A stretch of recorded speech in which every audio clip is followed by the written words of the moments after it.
Hello everyone and welcome to another high elo game of Age of Empires. Today you get the ice and I'll get the Iceman as the Viper, playing as the Japanese in green prepares to take on MbL, playing as the Portuguese in red in game number 4 of a 5-game series played by these two titans of the game. Now all the players heard their herdables, explore their immediate surroundings, and try to go up to Feudal as fast as possible. Let's take a look at the Civ matchup we'll be watching today. Now, if you watched yesterday's game, you may not realize this, but the Japanese are a civilization that focuses on its infantry. They have access to all infantry units with all barracks and blacksmith upgrades available to them. And starting in Feudal, their infantry does attack 33% faster. Now, this greatly benefits their unique unit, the Samurai. This is an overall pretty lightning fast attacking infantry unit that has a bonus against other unique units. Now, on the field of battle to support their infantry, or perhaps if, as we saw yesterday, their archer units, the Japanese can upgrade their trebs to fire faster and pack and unpack 4 times faster. And if you're in the mood for something a little bit more solid, something a little bit less mobile, something a bit perhaps staticky, then you can upgrade your towers to fire 2 extra arrows. Now, to help save resources to pay for all of this military and all of this action, Japanese mills, lumber camps, and mining camps all come in at half price. Opposing the Viper in green, we've got MbL in red as the Portuguese. This is a mixed land-based and naval civilization who have very strong economic bonuses that allow it to take advantage of its incredible roster of gunpowder units. Now, to get an early boost to your economy, Portuguese foragers, oh man, I love these lemon bushes with the pretty blue butterflies. Portuguese foragers also generate wood while they collect their berries. All Portuguese units cost less gold. All technologies are researched faster, except for going up in age. And once you hit Imperial, you can build the unique structure of the Portuguese, the Feitoria. This is an economic building that auto-generates all 4 of your resources at once, but in exchange for that, it does take up 20 population space. Interesting that MbL is going for a lumber camp first. Lately, we've seen the meta is a mill first, and then you can start getting wood, as I mentioned, as you collect your berries. Now, using all of these very powerful economic features and bonuses, the Portuguese can field an impressive gunpowder-based army. Why, you might ask? I am about to tell you. They have access to every single non-unique gunpowder unit in the game on both land and sea. Although unless these areas become contested, I highly doubt we're going to see any kind of cannon galleon action this game. All of their gunpowder units, and I mean all of them, can be upgraded to fire more accurately at moving targets and to increase the speed of their projectiles, which strongly benefits their unique unit, the organ gun. This is a gunpowder siege unit that fires 5 or 6 bullets in a small spread, basically designed to hit multiple targets at once, and comes with a small +1 attack boost against infantry, buildings, and in the elite version, even against skirmishers. So we've got 2 civilizations whose hallmark in terms of their unique unit is that it can be upgraded to attack faster. Although in the case of the Portuguese, you actually do have to pay for that upgrade. In the case of the Japanese, it happens automatically. Very excited to see how the Viper plays the Japanese. If you saw yesterday's game, you saw how MbL played the Japanese. We'll see if the Viper does anything different. Now, while the players both sit on 18 villagers loom, going for the Viper, still about 100 food away from going up to Feudal is he, our Portuguese, about 250 food away. Let's take a look at their bases, see if anyone is advantaged or disadvantaged. Primary gold for the Viper, nice and secure in the back in this H, or if you tilt your head to the right, maybe an I? Is this an I for Isaac, perhaps? Shape in the back, nice and secure. Primary stone a little bit forward, but not too far off. Would do well to maybe expand quickly here and take some of these hills surrounding his base if he needs, or if he wants to go stone. Otherwise, the base, very open to the eastern portion, the part facing MbL's base. The south, I guess there's different options for him of how to wall this off, but not too crazy of a wall of the north as well. Not too crazy. So a big opening area here, but I love that the gold is in the back. MbL, primary gold. Oh, mama, is this in the forward position? Very exposed here. I mean, he can easily wall this area off. Okay, choosing to place the mining camp on that side of the gold. Very interesting decision, not on the right side to keep his villagers safe. But in exchange for this gold being in the forward position, I guess the map gods felt it was a bit too unfair with the Vipers being all the way in the back. So they gave MbL an easy wall off here to the left side of the gold. His northern portion completely open, and he has already begun a bit of a wall off, going for those berries now, those lemons. Does it still say berry? No, it says fruit bush. Okay. So they're just kind of covering all their bases here with a generic quote-unquote fruit base bush. Primary stone, a little bit more secure than the Vipers. Sorry, guys, you might hear a clickety-clack there of my microphone, just as I take a sip of water or cough or something. But both players now in Feudal. I would say no real disadvantage here. I'm not a fan of MbL's base in the sense that the entire northern portion is open and the gold is in the forward position, but easy to wall off. I love the archery range. If the Viper tries to put on any kind of ranged aggression here, MbL can respond immediately. The Viper, obviously, as we saw, his scout has seen his opponent's base. MbL, for the first time, ladies and gentlemen, at the 11-minute mark of the game, he discovers where his opponent is located. Now, while the players begin massing their very powerful Feudal Age armies, and we follow along on the journey of these two scouts, perhaps best friends at some point, but then politics, as it often does, got in the way, and now he once says, you should be wearing green. If you're not, I'm attacking you. The other says, if you're not wearing red, I'm going to attack you. Friends have become enemies, and now they chase each other. A rando joins in the back there saying, oh, this looks like fun. Let's get this guy. While we watch this, oh, I thought he was going to go through the cactuses. That would have been awesome. Like that air show in Dubai where they fly through all those obstacles. But anyway, as I was, or is it Abu Dhabi? I'm not sure exactly where in the UAE that arrow show is. If you know, let me know in the comments below. It is, if you haven't seen it, you obviously know how to use YouTube if you're watching this video. Once you're done, because obviously don't do it right now because you're watching this video, go onto YouTube, type in UAE aerial race, and it is so freaking cool. It's basically like NASCAR in the sky. They go through these obstacles on these small planes, and it is just incredibly fun to watch. Anyway, I'm going to stop interrupting myself. What I'm trying to say is this is game 4 of a series of 5 games that these players have played against each other. Obviously, if you're watching this as the 4th game, you know that. But if this happens to be your first video, your first introduction to the channel, then please feel free to watch the first 3 games. Currently, MbL has won 2 games. The Viper has won 1. And like I say in the beginning of every video, this is not a tournament. This is not a competition. This is not a best of anything, which is why you'll see at the top of your screen, it says best of 1 and not a best of 5, because I have no clue if the score is going to be 4-1, 3-2, 2-3, 1-4. Obviously can't be 5-0 if the Vipers already won a game, but these are just 5 random games, just like these are 2 random cacti in the middle of the desert where these players are meeting, and the real winners, regardless who ends up getting the W, is us. Because so far, all 3 games have been just absolutely super duper fun. And a big, big thank you to the Viper. A big, big thank you to MbL. If by some happenstance, by some, oh my god, a gap. Oh, we saw last game, Knights going through a gap. If by some random stroke of luck here, any of those 2 players having to watch this, we bid you a big thank you. And welcome, and you should definitely subscribe to the channel, because we love us some high elo Age of Empires, just like we love us some big desert chases. The Viper 12 army supply pushing away the army of MbL. Who has the better army composition here? I mean, the Viper here has 2-1 in terms of scouts. 2 of them are basically dead, but still 7 scouts to 3, now 4. 2 of MbL scouts are basically dead too. So Viper ahead in the scout count. He's got a bunch of skirmishers, but skirmishers incredibly susceptible here.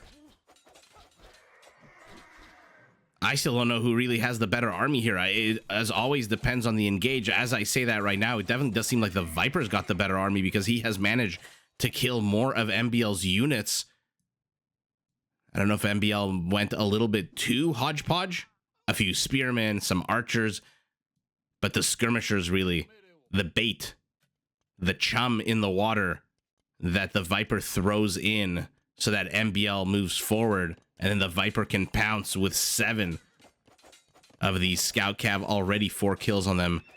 And this is what I was talking about with the primary gold here. Has he seen that? Yeah, he's seen the primary gold.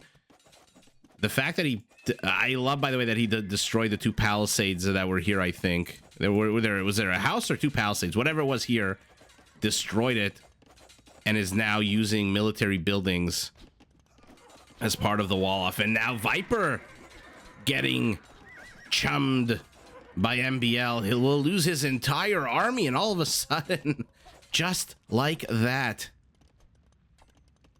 take a look at the green body count on the floor. The Viper loses his entire army right as I finish that sentence. 15 army supply to 4. And those are 4 archers, which are back home desperately, furiously trying to wall himself off. He knows what's coming, and what's coming is a bunch of scouts, a bunch of archers. Viper having enough game sense, I should hope so, with 2700 elo, to know the ball is bouncing back towards him. And now let's see where MbL chooses to attack. This is a weak spot here for the Viper. This is going to be hard for MbL to hold, especially once the archers get there. Both players heading up to castle at basically 3 seconds apart. Massive armies in feudal. Massive amounts of micro. Villager count almost identical. MbL took a terrible engage at first, then took a much better engage. And yet, despite all of that, or in spite of all of that, both of them still going up to castle literally seconds apart. Just an absolute fantastic display of high elo Age of Empires, if I do say so myself. MbL, though, the question is, will he be able to find any kind of avenue of attack? Needs to take the high ground here on this hill. Can't cede that to the Viper. And there we go. I mentioned last game how the current meta for the Japanese seems to be very much archer play, despite the fact that their infantry really is their juicy unit type, or military branch, however you want to say it. But their archer line is pretty pristine as well. Not really missing any upgrades, are they, for their archer line? So, oh, is there still a gap here? Is there still a gap here? Oh my god, there's a gap. Is he trying to lure? Oh, look at that. Did the Viper, did the MbL notice? Okay, I mean, we see it, but we're keeping an eye out. We're not doing 5,000 things at once like MbL is. Now MbL has to be careful. This is a lot of archers become crossbows, but he's got crossbows of his own. 12 versus 11 HP on them. Nigh identical, even though he's got the numbers advantage. MbL's HP is much lower, about 1 crossbow's worth lower. Viper coming out with the knight, second town center for him as well. He is down 1 villager, but bigger story, he's down 10 army supply. 1 knight won't do much against 5 spearmen, but 4 scouts pretty much dead weight at this point. This knight continues to circle, continues to try to find some kind of avenue of attack, to do something. Perhaps looking for reinforcements out on the map. Has to be careful though. Yeah, look at this. What are you going to do with this? 129 HP. Okay, now MbL's definitely going to notice that there's a gap in the defenses. This is his vision. He knows it. He sees it. Is he going to run in? Yes, he is. Runs in. 2 scouts immediately die. And there we go. This is what I was talking about. Knights can beat spearmen, but not when it's 5-1. The Viper losing his tankiest, strongest unit. Although, building only 1, going ranged upgrades still. I wonder if that was a feint of some kind to get MbL to overcommit into some kind of infantry? In any event, the players here, both sitting at a +2/+1 attack.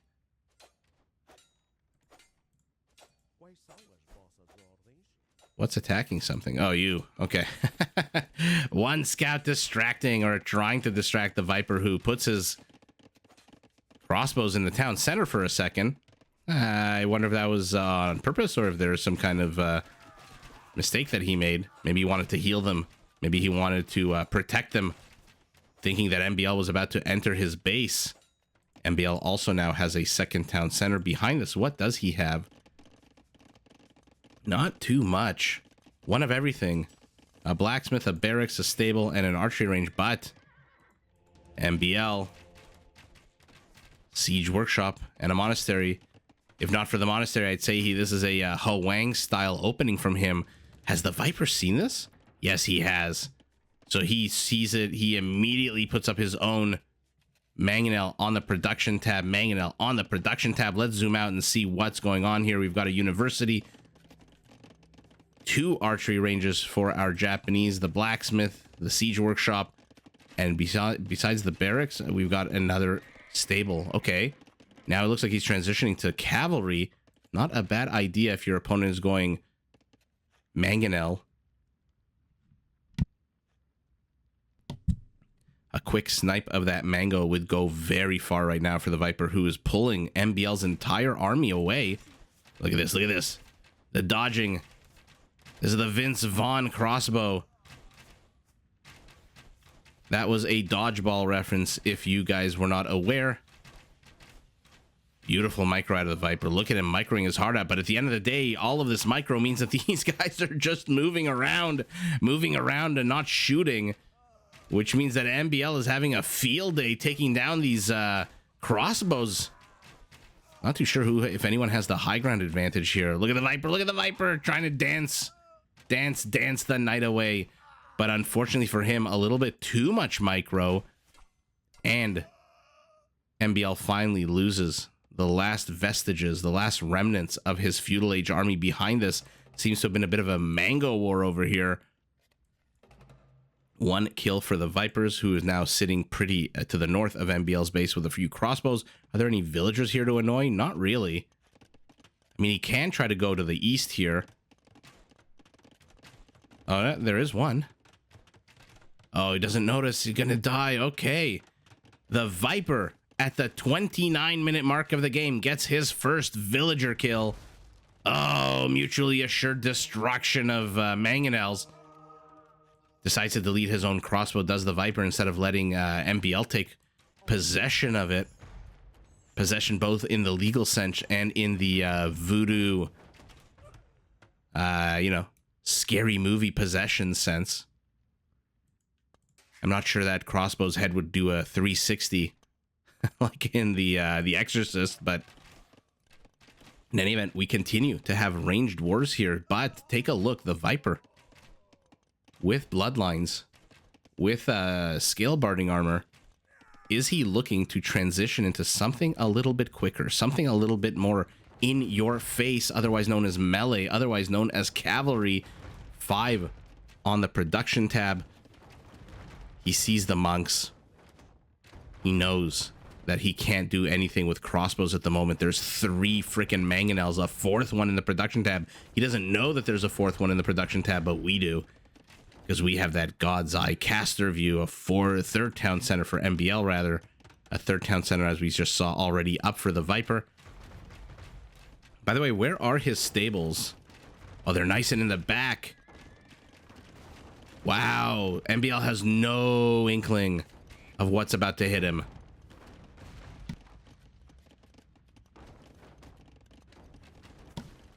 He sees the mangonels.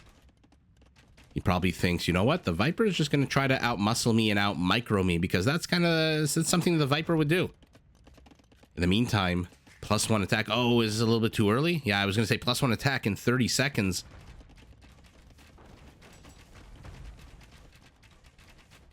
But as the Viper continues to wait, our red Portuguese continues to amass more and more army supply. No reinforcing buildings here at all, which means that these crossbows have to go a long, long way. It's a long road to Tipperary, says MbL, who now enters the Viper's base. This is a ballsy move here. I mean, he's staying very close to the opening. He does not want to get caught. He sees a few crossbows. He sees +2/+1 on them. His crossbows at +2/+2. Does he think this is a still a ranged war? The Viper rebuilding his as well, his archery rangers. Okay, so we've got a bit of a standoff here. It looks like the Viper doesn't really want to reveal these light cav until they do a nice little maneuver and attack from behind. But was all of that worth it? Let's see. Goes for the monks. Goes for a monk. Gets one mango, one monk so far. Second mango. Third mango. But this is a lot of dead light cav. Oh, MbL. Who the hell took the better trade there? Welcome to Cast of Empires, where we don't cast nothing and we ask you guys what you think. Definitely the Viper ended up taking the better trade there. Absolutely.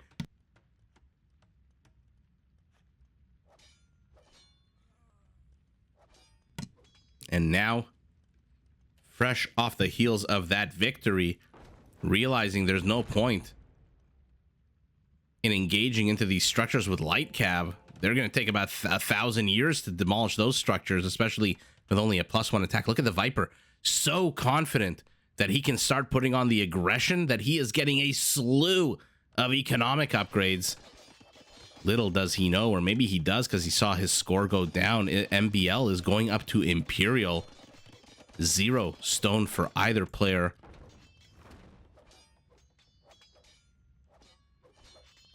Good call here by the Viper. Don't waste your time on those structures. There's nothing that can come out of there that your light cav cannot handle. In the meantime, though, MbL putting together a pretty damn impressive barricade here, Les Miserables style, but unfortunately for him, the back of his base is completely open and there are a lot of villagers here. The question is, will the Viper engage into a town center full of 14 villagers right as MbL sneaky tries to pull a Viper move and go around the back? Oh, the house wasn't built. Crossbows positioning. Light cav moving in. A few of them have already entered in here. Villagers cannot take these guys on. Oh no, what's going on behind this? More archery ranges. Now he's going for stone. Siege workshop has been demolished. That being said, not a lot of kills yet for these light cav. MbL behind this is in Imperial. The Viper just clicked up. He is 2.5 minutes away, and MbL has defended the eastern portion of the Portuguese Empire. The western portion, though, in dire need of assistance. There are a lot more civilian kills happening here. These crossbows, the light cav. Overall, that could have gone a lot worse for MbL. Who's kidding who? On the whole, 15 villager kills for the Viper. We know not all of those came in right now. That was not bad. I feared for much worse there for MbL, who still is not securing the back of his base. Instead saying, I'm going to clear you up. And as I do so, I'm going to move forward with a whole bunch of villagers. 4 of them, 2 more.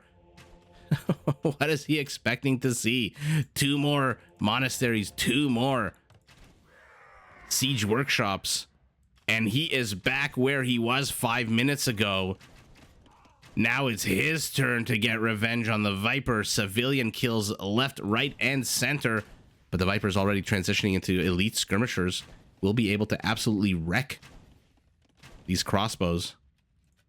I'm not too sure what the point of this is. Feeding 1 unit in at a time. Okay, MbL's military here a little bit smaller.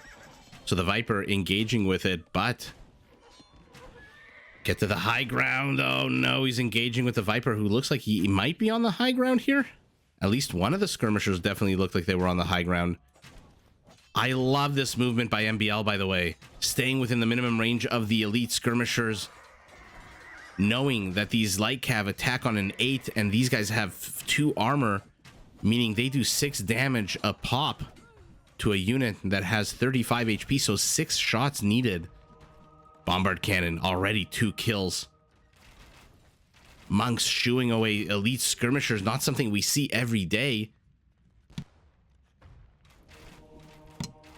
Sorry, guys. I have something stuck in my throat, which is why you're hearing a lot of click from the microphone.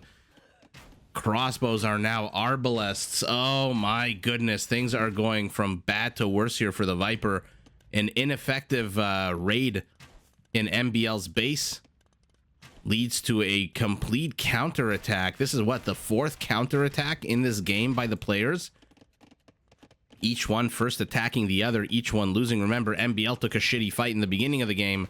Then the Viper took a shitty fight right outside MbL's base here.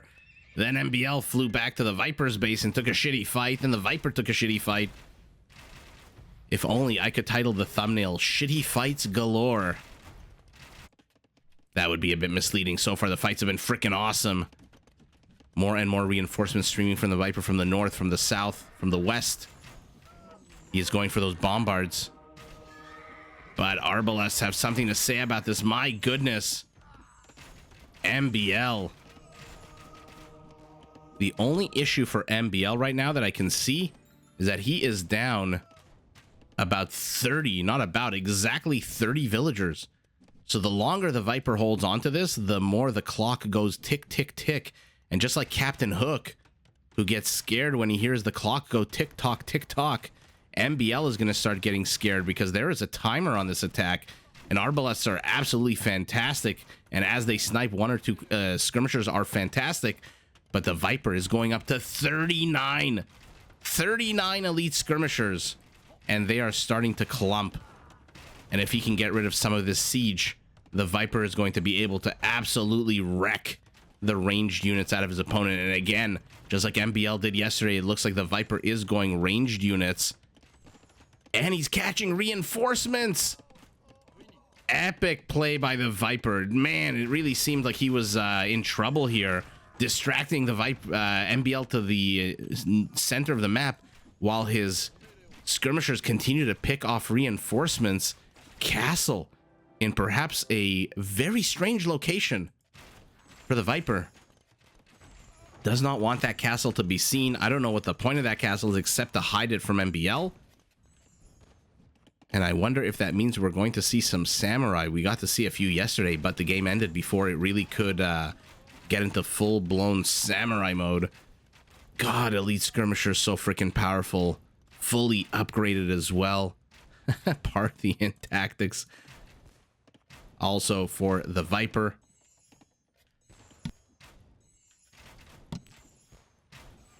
Like I said, if he can get rid of some of this siege. If he can get rid of some of this siege, but oh, 5 light cav is not enough. MbL pushing forward, trying to break the Viper in half here. Really has inserted himself into the center of the Viper's base. Lots of infrastructure.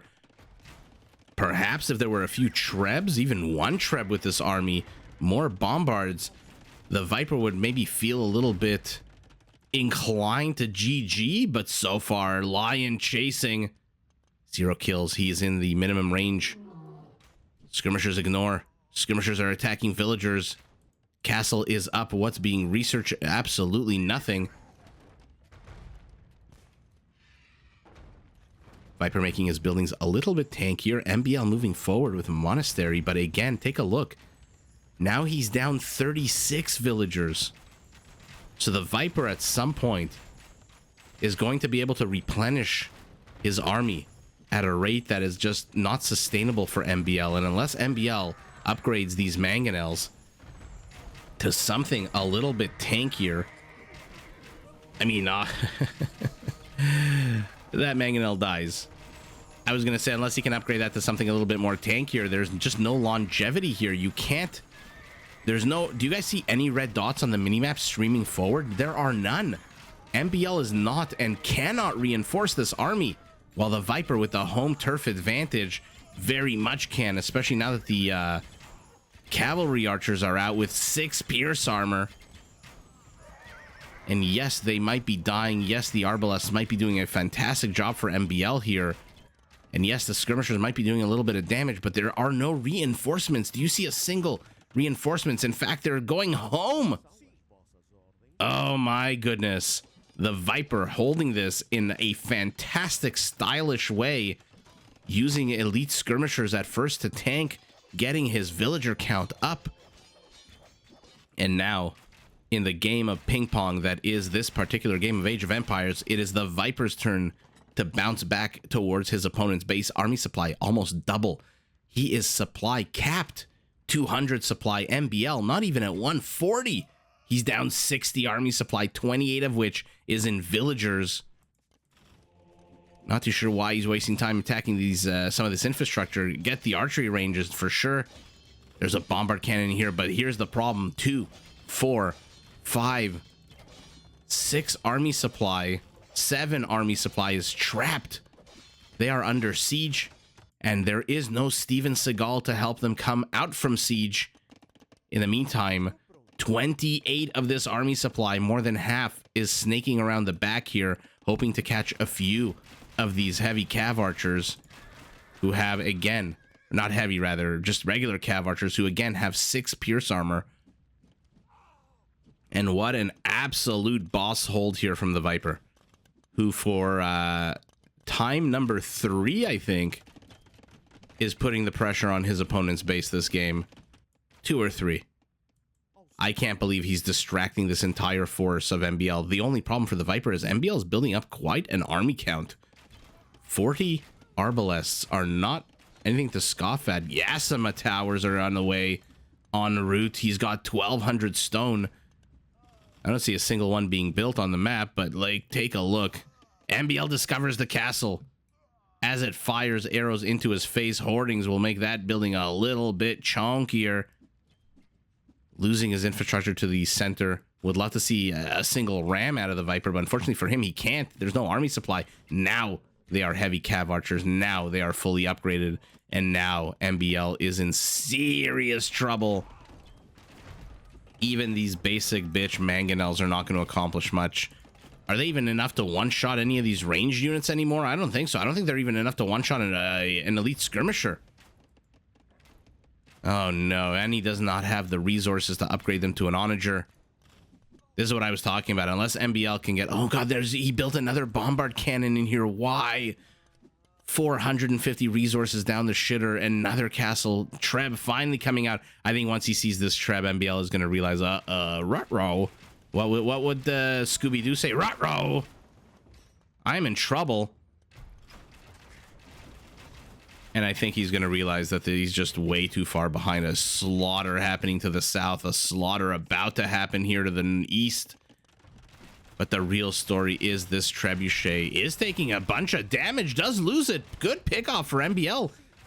Choosing this exact moment to reveal the bombard cannons. Remember, we can see that it's a bombard cannon. The Viper has no clue what's about to pop out of that siege workshop. Unfortunately for MbL, there's already another Treb. Gambeson's on the way. He doesn't have a single militia line unit. Although it does look like he's transitioning to men-at-arms. At the 56-minute mark of the game, the Viper wants to have a backup. Not a bad idea when you've got this much food and so little gold. Oh, yeah. Oh, you love to see these buildings crash and collapse. Look at this animation. Oh, yeah. Well, what did Paris Hilton you say? That's hot. Look at this. Oh, the game ends mid-crumble. Wow. What an absolute epic Mr. Yo-style hold here for the Viper. Putting his head down. Getting more and more civilian population to the point where, take a look, 131 to 88. MbL is baroque as a joke. I don't think he even has 1,000 resources when you add all this up. The Viper, rich as Criosus, or Criosus? How do you pronounce that? Somebody in the chat, in the comments, let me know. Rich as creosote. I forget what the expression is. That super wealthy ancient Greek expression. But in any event, the Viper, wow, what an incredible game of ping pong, back and forth, until finally the Viper holds a little bit too firmly, explodes onto the map with these heavy cav archers. And like I said, we saw it last game, the meta of the Japanese foregoing that 33% faster attack on the infantry for the range and mobility of the archer units. 39 kills. And that's about to become a lot more. Holy moly. is he everywhere. He is to the east. He is to the center. He is to the even more center. And like I said, the second MbL sees these trebs, although I shouldn't say the second. It took a few it took a few demolitions for him to give up. I think he got the first treb thinking, oh, haha, I got your treb. It's going to be a while until you build the next one. But then immediately another one popped out. And just an amazing hold here for the Viper, and already transitioning to infantry. Although not a single infantry in the production tab at all. I think he maybe just wanted the option of infantry because he's not producing. Actually, let's rewind one split second. Yeah, he's not producing anything as the Viper except a treb. So I don't know if he knows which direction he's going to go. Will he go more archer units? Will he go more infantry? The gambesons, the scale mail armor, the iron casting certainly suggest that he's about to transition into infantry. On the other hand, does he... I mean, obviously he's got a barracks, but where the heck is it? There it is. Okay, he's got 7 barracks. The 7th one being built right now. Okay, so this is, again, will he transition? Won't he? That is a hypothetical matter at this point. But wow, what a super fun game. I can't believe how much back and forth there was. 195 skirmishers to 238 arbalests. The Viper in the middle part of the game with Hera level micro. MbL playing a bit of a more relaxed game, roughly at the same time. 23:43, 23:58. Funny that was the moment they both microed the best. Oh my god. Oh my god. What the hell is this? 25,000 more resources for the Viper. 13,000 to, or maybe 12,500. We're not that exact on this channel. 15,000 food. Gold, our Portuguese very much ahead. But stone, the Viper also about almost 3 castles worth of stone difference between the players. Kill count. Oh yeah, no, what a nice healthy kill count for both players. 345 for our Portuguese, who gets 31 villager kills. And then towards the end of the game, take a look at the Viper. 116 villager kills, 307. So he killed less military, but he got a lot more villagers. Look at this. What an look at them dying. Ugh. What an absolute massacre here by the Viper. What an absolute boss hold. And just an MbL. Let's take a look. No archery ranges here to reinforce. Just never had the resources for it. Why does he only have 16 villagers on wood? I mean, I know why, because the Viper probably killed about 50 others. But at the end of the day, remember about 10-15 minutes ago when we were mentioning how there were no red dots on the minimap streaming towards the Viper's base. Reinforcements had just stopped entirely. MbL, even though he's got these 2 bombards still alive, he's got how many? 15 arbalests, 17 left here. 20 elite skirmishers are going to absolutely have a field day with that. Together with these trebs, these monasteries are gone. The monks are going to die. Rather, monk singular. And MbL just attacking, perhaps thinking that the death ball, in quotations, death ball, because it ended up not really being a death ball, was enough to take out the Viper. But the Viper just doggedly, stubbornly refusing to give up, building his economic base so that he could push out, and push out he did. I want to see this, by the way. Look at this. Looks like a 1, 2, 3, 4, 5, 6, 7, 8, 9 skirmishers flattened. Flattened by what?